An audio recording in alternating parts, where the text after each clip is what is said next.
जैसे बिन पाली मछली तड़पती है ना, कांग्रेस भी बिन सत्ता के वैसे ही तड़प रही है।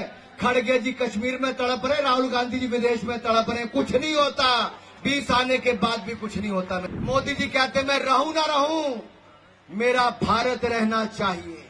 क्या कहते हैं मोदी जी? मैं रहूं ना रहूं, मेरा भारत रहना चाहिए। और राहुल गांधी कहते हैं भारत रहे ना रहे, मेरी कुर्सी रहनी चाहिए, मेरी कुर्सी रहनी चाहिए। भारत के पैसे पर, भारत के टैक्स पेयर पर आपको सिक्योरिटी भी मिलती, सब सुख सुविधाएं मिलती हैं, लेकिन दुनिया के अन्य देशों में जाकर भारत का अपमान करने में राहुल गांधी कोई कसर नहीं छोड़ते। यहां भारत जोड़ो यात्रा चलाते हैं और विदेश में जाकर भारत तोड़ने वालों के साथ बंद कमरे में गुफ्तगू राहुल गांधी करते हैं। जो लोग नारा लगाते थे भारत के टुकड़े हो हजार इंशाल्लाह इंशाल्लाह, जो भारत का नामो निशान मिटा देना चाहते थे, उनके साथ जाके राहुल गांधी खड़े हो जाते थे, कांग्रेस के नेता खड़े हो जाते थे, उनको अपनी पार्टी में शामिल करवा लिया। दिल्ली से लोकसभा की टिकट राहुल गांधी जी ने दे दी। अरे भारत के टुकड़े करने वालों को अपनी पार्टी में शामिल करवाते हो, हिंदुस्तान को कितना बदनाम और अपमानित आप बाहर करोगे। अरे बड़ी मुश्किल से आप नेता प्रतिपक्ष बने, लीडर ऑफ ऑपोजिशन बने। आप लीडर ऑफ ऑपोजिशन नहीं, लीडर ऑफ प्रोपेगेंडा है Rahul Gandhi, leader of propaganda है। चिंता की बात यह है कि ऐसा नेता जिनकी 10 साल केंद्र में नेता प्रतिपक्ष बनने के लिए सीटें भी नहीं आई। कांग्रेस की एक बार 44 सीटें आई, एक बार 52 सीटें आई, और इस बार बड़ा ही जोर लगा लिया तो 98 सीटें आई। अरे खड़गे जी, ये तानाशाही मानसिकता छोड़ दीजिए। ये तानाशाही मानसिकता है राहुल गांधी और कांग्रेस पार्टी की, जो 98 सीटें पाकर कहते हैं कि 20 सीट और आ जाती तो हम ये कर देते। अरे 20 सीट और आती तब भी कुछ ना कर पाते। देश की जनता ने पूर्ण बहुमत की सरकार बनाई है तो मोदी जी के नेतृत्व में भारतीय जनता पार्टी एनडीए की बनाई है। अरे चुनावों से पहले जो गठबंधन हुआ, उस गठबंधन के कांग्रेस के सारे दलों की सीटें मिला लो, जो इंडी अलायंस है उसकी सीटें मिला भी लोगे तो इनकी सीटें 190 भी नहीं होती। 20 हो जाती तो भी क्या कर लेते, तब भी बाहर बैठ के वही करते। जैसे बिन पाली मछली तड़पती है ना, कांग्रेस भी बिन सत्ता के वैसे ही तड़प रही है। खड़गे जी कश्मीर में तड़प रहे, राहुल गांधी जी विदेश में तड़प रहे, कुछ नहीं होता। 20 आने के बाद भी कुछ नहीं होता। मेरे भाई और बहनों, सवाल मेरा ये है आपसे, राहुल गांधी जी, आप विदेश गए, जो पाक अधिकृत कश्मीर में गई, अमेरिका की सांसद इल्हान उमर, वो उन लोगों के पैसे पे वहां पर गई और जाकर कहती है हमारे जम्मू कश्मीर के बारे में और पाक अधिकृत कश्मीर के बारे में, वो पाकिस्तान का प्रोपेगेंडा करती है। लेकिन राहुल गांधी, मैं आपसे सवाल पूछना चाहता हूं, अगर हिम्मत है तो जवाब दो राहुल गांधी। विदेश में तो वहां से जवाब दो। अरे भारत के पैसे पर, भारत के टैक्स पेयर पर आपको सिक्योरिटी भी मिलती, सब सुख सुविधाएं मिलती हैं, लेकिन दुनिया के अन्य देशों में जाकर भारत का अपमान करने में राहुल गांधी कोई कसर नहीं छोड़ते। यहां भारत जोड़ो यात्रा चलाते हैं और विदेश में जाकर भारत तोड़ने वालों के साथ बंद कमरे में गुफ्तगू राहुल गांधी करते हैं। माफी मांगनी चाहिए नहीं मांगनी चाहिए राहुल गांधी को? मांगनी चाहिए नहीं मांगनी चाहिए? अरे दिल्ली के जवाहरलाल नेहरू विश्वविद्यालय में जो लोग नारा लगाते थे भारत के टुकड़े हो हजार इंशाल्लाह इंशाल्लाह, जो भारत का नामो निशान मिटा देना चाहते थे, उनके साथ जाके राहुल गांधी खड़े हो जाते थे, कांग्रेस के नेता खड़े हो जाते थे, उनको अपनी पार्टी में शामिल करवा लिया। दिल्ली से लोकसभा की टिकट राहुल गांधी जी ने दे दी। अरे भारत के टुकड़े करने वालों को अपनी पार्टी में शामिल करवाते हो। ऐसी सोच रखने वालों के साथ आप अमेरिका में जाकर जुड़ जाते हो, वहां जाकर हमारे सिख भाइयों का अपमान करते, उनकी पगड़ी का अपमान करते हो। 84 के दंगे राजीव गांधी जी के नाक तले हुए, हजारों सिखों का कत्लेआम हुआ तो कांग्रेस पार्टी के कारण हुआ। ना राजीव गांधी ने माफी मांगी, ना राहुल गांधी जी ने माफी मांगी। मेरा सवाल आज इन परिवारवादों से ये है, कि हिंदुस्तान को कितना बदनाम और अपमानित आप बाहर करोगे। अरे बड़ी मुश्किल से साहब आप नेता प्रतिपक्ष बने, लीडर ऑफ ऑपोजिशन बने। आप लीडर ऑफ ऑपोजिशन नहीं, लीडर ऑफ प्रोपेगेंडा है Rahul Gandhi, leader of propaganda है। और ये प्रोपेगेंडा भारत को बदनाम करने का लेके चल रहे हैं। ये प्रोपेगेंडा भारत को तोड़ने वाली ताकतों के साथ हाथ मिलाने का कर रहे हैं। कांग्रेस का हाथ भारत को तोड़ने वाली ताकतों के साथ है। आप देखिए नेशनल कांग्रेस कॉन्फ्रेंस और कांग्रेस पार्टी आज जम्मू कश्मीर में जाकर क्या कहते हैं, जिन्होंने भारतीय संसद पर हमला किया, कहते उनको फांसी नहीं मिलनी चाहिए थी।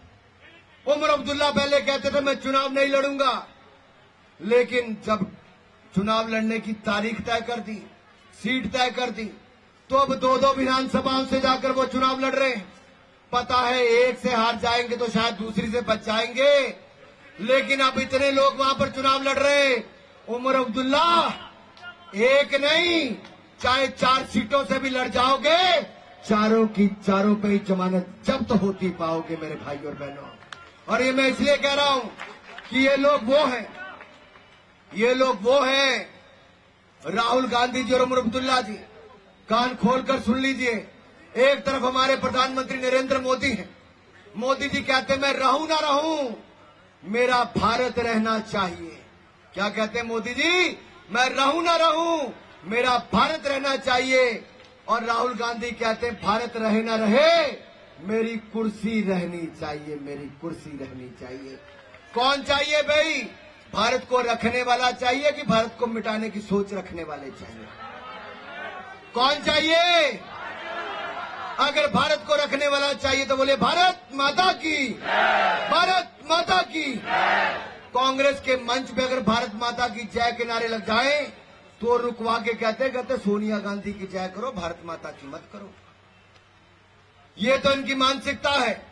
और यही नहीं, राहुल गांधी जी, आप विदेश में जाके राहुल गांधी देश को बदनाम करते हैं, और हम देश में रहकर देश के दुश्मनों का काम तमाम करते हैं भाई और बहन। आप देखिए जम्मू कश्मीर में पिछले 10 सालों के आंकड़े उठाकर देखिए।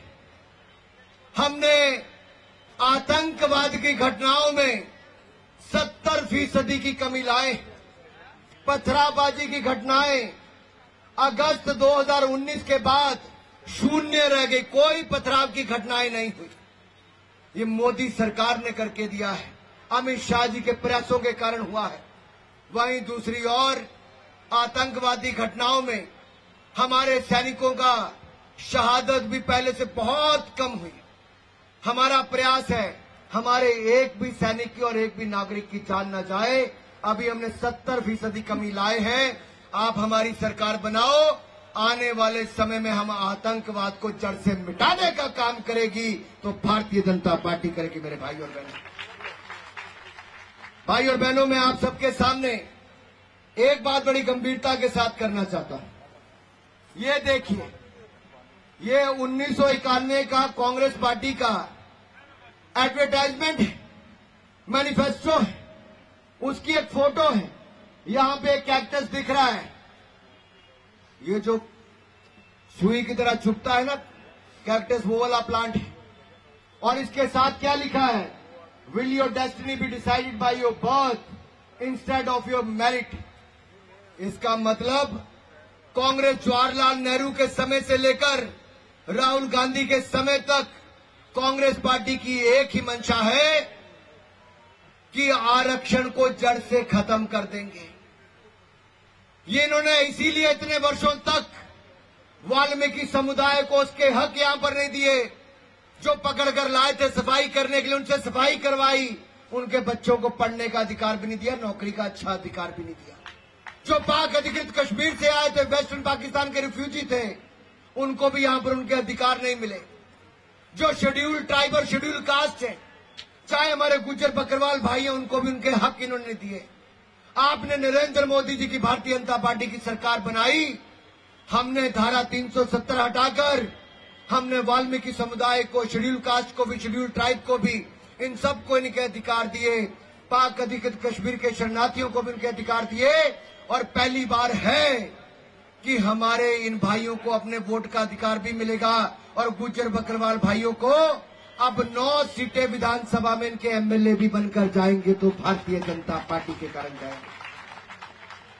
ये हमारी सरकार ने दी। लेकिन अब्दुल्ला और गांधी कहते हैं गुज्जर बकरवालों का आरक्षण छीन लेंगे, वाल्मीकियों का आरक्षण छीन लेंगे, पाक अधिकृत कश्मीर से आए हुए लोगों को जो हक मिले वो भी छीन लेंगे। ये छीनने वाले लोग हैं, देने वाले नहीं है मेरे भाई और बहनों। इसलिए मेरा आप सबसे निवेदन है, जागिए। ये वही कांग्रेस है जो संविधान का बार बार संशोधन करती थी, जिसने संविधान की आत्मा को ही खत्म कर दिया। अभी संविधान बना ही था, बाबा साहब अंबेडकर ने संविधान दिया और कांग्रेस ने बाबा साहब अंबेडकर को कांग्रेस से बाहर कर दिया। बाबा साहब अंबेडकर को चुनाव हरवा दिया, राजनीति से बाहर कर दिया।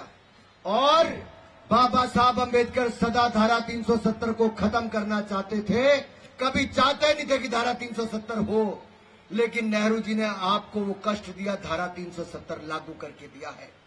और अब भी कांग्रेस की मानसिकता वही है। इंदिरा गांधी ने इमरजेंसी लगाई थी, आज कांग्रेस की तानाशाही सोच अभी भी खत्म नहीं हुई मेरे साथियों। ये तानाशाही सोच को हम लगातार, जो कांग्रेस की तानाशाही सोच है जिससे आम जनता को कुचलने का काम किया, हम इस सोच को कभी वापस नहीं आने देंगे। नमस्कार, मैं हूं मानक गुप्ता। अगर आपको हमारा ये वीडियो पसंद आया हो तो इसे लाइक और शेयर जरूर करें, और हां, हमें सब्सक्राइब और फॉलो करना ना भूलें ताकि आप देश और दुनिया की कोई खबर मिस ना करें। तो जुड़े रहिए हमारे साथ और देखते रहिए न्यूज़ 24।